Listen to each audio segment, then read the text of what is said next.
अस्सलाम वालेकुम। आज की वीडियो है एक रिव्यू वीडियो जेड की। सामने प्रोडक्ट से पता ही लग रहा है कि ये कहाँ की चीज़ें हैं। जेड की, जेड एक I think newly launch company है। तो मुझे भी जो है ना स्पॉन्सर इनकी शो हो रही थी ऐड मेरे इंस्टा पे, तो मैंने उस पर क्लिक किया और मैंने प्रोडक्ट्स देखी तो मुझे अच्छी लग रही थी प्रोडक्ट्स। कुछ डेली बेस की कुछ चीज़ें थी, उन पे स्किन केयर की थी और कुछ इस तरह की ही मिलती जुलती कुछ चीज़ें थी, तो मैंने कुछ चीज़ें उनमें से मंगवाई। तो मैंने सोचा कि इस पे रिव्यू करते हैं कि मुझे ये चीज़ें कैसी लगी, वर्थ बाइंग हैं या नहीं है। तो चले चलते हैं अपने रिव्यू की तरफ। तो फर्स्ट ऑफ ऑल तो इनकी प्राइजेस बहुत ही रीज़नेबल थी। तो जब इंसान कोई नई चीज़ ट्राई कर रहा होता है तो सबसे पहले अगर उसे कोई सस्ती सी चीज़ें लगती हैं तो वो फिर खुद से कोई ट्राई करने की कोशिश करते हैं कि भाई कैसी हैं। तो मैंने भी इसीलिए ये मंगवा ली क्योंकि मुझे काफ़ी रीज़नेबल लगी।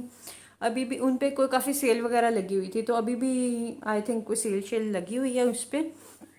तो आप पहले देखें मुझे ये चीज़ें कैसी लगी हैं, उसके बाद अगर आपको अच्छा लगे तो आप भी जाके अपनी पसंद की अपनी जो ज़रूरत की चीज़ें वो मंगवा सकते हैं। तो सबसे पहले बात करते हैं बॉडी लोशन की। बॉडी लोशन में मैंने मंगवाए शिया बटर और कोका बटर। ठीक है, शिया बटर और कोका बटर में से मुझे ज़्यादा अच्छी फ्रेगरेंस जो है शिया बटर की लगी। अदरवाइज़ दोनों ऑलमोस्ट सेम थे, उनके कोई मुझे टेक्सचर में कुछ, मुझे उनकी जो मॉइस्चराइजेशन में कुछ फ़र्क नहीं लगा। ठीक है, तो इसको मैं दूंगी 10 में से 9.5।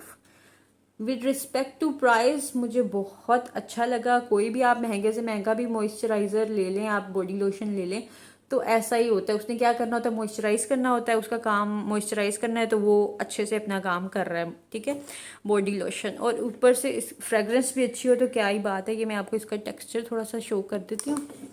ठीक है, ये देखें, बहुत ज़्यादा थिक नहीं है, जैसा बॉडी लोशन का होता है उसी तरह का टेक्सचर है, और बहुत ज़्यादा ग्रीसी नहीं है, इसलिए तो मुझे ये ज़्यादा अच्छा लगा है। कुछ लोशंस होते हैं वो बहुत ग्रीसी होते हैं, तो लगा के बंदा बाद में पछताता रहता है भी क्यों लगा लिया मैंने, और वो काला सा भी बंदा लगने लग जाता है लगा के। वैसे ये बॉडी लोशन है, फेस लोशन नहीं है, लेकिन आप फेस पे भी लगा लें तो कोई जो है ना ये लगा कर बुरी फीलिंग नहीं आती कि बता ग्रीसी सा लगे।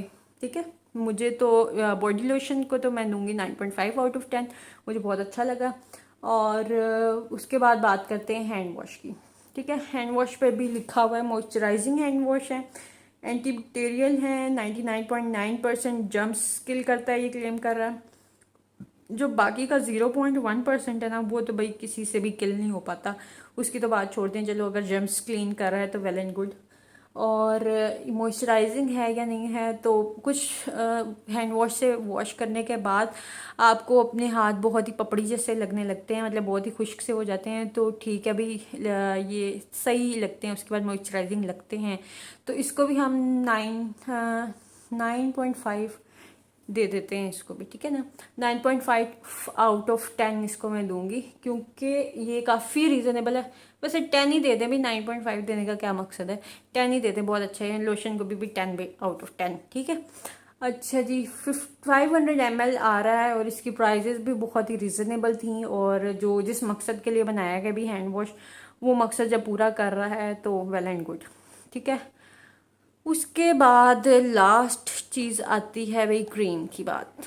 ठीक है ना, अच्छा इसमें जो है ना पपाया एक्सट्रैक्ट है और ऑरेंज बर्स्ट है। तो पपाया की मुझे ज़्यादा अच्छी फ्रेगरेंस लगी, ऑरेंज की मुझे कोई ख़ास इतनी अच्छी नहीं, पंजेंट सी स्मेल होती है, तो मुझे कोई ख़ास स्मेल वाइज जो है ना अच्छी नहीं लगी। तो इसलिए पपाया मैं नेक्स्ट टाइम प्रेफर करूँगी कि मैं पपाया मंगवाऊँ या फिर कोई तीसरा ट्राई करूँ। ऑरेंज मुझे कोई अच्छी नहीं लगी इसमें से। अच्छा, उसके बाद बात करते हैं हम जेड की स्किन ग्लो ब्राइटनिंग क्रीम की। अच्छा, तो ये क्लेम करते हैं कि भाई ये फेयरनेस इफेक्ट भी देती है, 8 दिन के अंदर आपको चिट्टा गोरा कर देगी, और लेकिन इसके अंदर मर्करी नहीं है, 0% मर्करी। जो होती है ना फेयरनेस क्रीम्स, नाइट क्रीम्स वगैरह, उसके अंदर मर्करी होता है, इसलिए वो आपके लिए स्किन के लिए हार्मफुल है, वो इसलिए यूज़ नहीं करनी चाहिए। तो ये क्लेम कर रहा है भी ये फेयरनेस होती है 8 दिन के अंदर, तो भाई ऐसा कुछ नहीं है। ये सोच के अगर आप मंगवाएंगे तो कभी मत मंगवाइएगा, कोई गोरा चिट्टा नहीं करने वाली आपको। ठीक है, वैसे अगर आप ये लिखा हुआ है इस पर ब्राइटनिंग क्रीम, तो जब आप इसको अप्लाई करते हैं थोड़ी सी वाइट कास्ट आती है, है, जैसे कि आपको लगाकर सन क्रीम या फिर सन ब्लॉक वगैरह जब लगा के आपको जैसे थोड़ा सा फेयर सा हो जाता है ना फेस, थोड़ी सी वाइट कास्ट आती है तो उस किस्म की आती है, तो इसलिए जस्टिफाई भी है क्योंकि इस पे लिखा हुआ है भी ये SPF 15 है, प्रोटेक्शन देती है। ठीक है, SPF 15 का मतलब कि ये इसमें थोड़ा सा सन ब्लॉक का भी इफेक्ट है।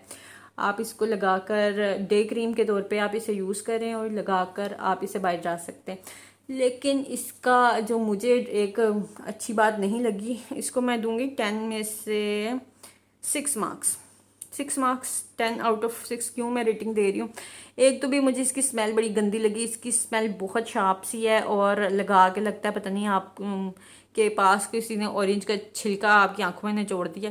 आंखों में ना सही, लेकिन जो है ना बड़ी गंदी सी स्मेल, ऑरेंज की बड़ी शार्प स्मेल आती है। ठीक है, और दूसरा इसका ड्रॉबैक है ये काफ़ी थिक सी है। एक मिनट मैं आपको शो करती हूँ। अगर आपको ये लगानी हो तो नीचे आपको कोई जो है ना इसके मॉइस्चराइज़र पहले लगाना पड़ेगा, वरना ये आपके स्किन पे जम जाएगी। ठीक है, अभी मैंने लोशन वैसे लगाया था अपने हाथ पे, तो ये जो है ना ये देख सकते हैं आप, थोड़ी सी वाइट कास्ट भी है इसमें, लेकिन यहाँ पे तो स्मूथ इसका टेक्सचर आ गया है क्योंकि मैं नीचे लोशन लगाया हुआ था। लेकिन अगर आपकी स्किन जो है ना मॉइस्चराइज्ड नहीं है तो ये आपके स्किन पे जमेगी और ऐसे ना अजीब सी हो जाएगी। वैसे तो एज अ सन ब्लॉक और सन क्रीम आप यूज़ कर सकते हैं, और अदरवाइज़ बहुत अच्छी मुझे ये नहीं लगी है। तो ये था आज का रिव्यू जेट के बारे में। अगर आपको प्रोडक्ट्स मंगवानी हैं, कुछ सोच रहे हैं मंगवाने का, तो yes you can go for it. ठीक है, तो अगर आपको मेरी वीडियो अच्छी लगी हो और आप चाहते हैं मैं मज़ीद रिव्यू वीडियोस लेकर आऊँ तो please like share and subscribe. अल्लाह हाफिज़।